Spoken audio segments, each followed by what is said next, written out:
بالکل میں اس وقت تحصیل آفس لیا میں موجود ہوں، جہاں پہ وزیر اعلیٰ عثمان بزدار کی خصوصی ہدایت پر کھلی کچہری کا انعقاد کیا گیا۔ ڈی سی لیا اظفر ضیاء صاحب نے سائلین کے مسائل سنے، ان کے ساتھ ساتھ اے سی لیا شیزہ رحمان صاحبہ نے بھی سائلین کے مسائل کیے۔ ڈی سی صاحب سے بات کرتے ہیں۔ جی السلام علیکم سر۔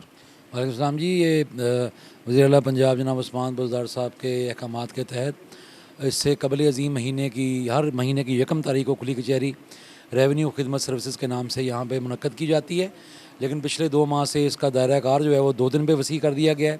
اب ہر مہینے کی یکم اور 2 تاریخ کو اے سی آفس میں یہ منعقد کی جاتی ہے، جس میں تمام افسران جو ہیں ضلع کے بشمول deputy commissioner, additional deputy commissioner, A C, tehsildar, قانون پٹواری صاحبان سب یہاں موجود ہوتے ہیں اور لوگوں کے مسائل سنے جاتے ہیں، ان کو حل کرنے کی کوشش کی جاتی ہے۔ جی سر یہ بھی بتائیے کہ لوگوں کے زیادہ تر مسائل کون کون سے ہوتے ہیں؟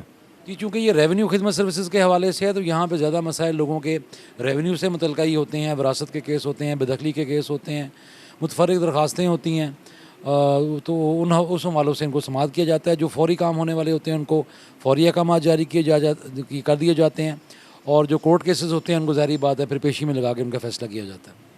جی ناظرین، جیسا کہ آپ نے ڈی سی لیا اظفر ضیاء صاحب کی گفتگو سنی، ان کا کہنا ہے کہ جو سائلین کے مسائل یہاں پہ حل ہوتے ہیں وہ فوراً ہی حل کیے جاتے ہیں، جو کورٹ کے ہوتے ہیں تو ظاہر ہے ان کو کورٹ میں ریفر کیا جاتا ہے۔ کیمرہ مین فیاض حسین کے ساتھ طارق شمسی، این نیوز لیا۔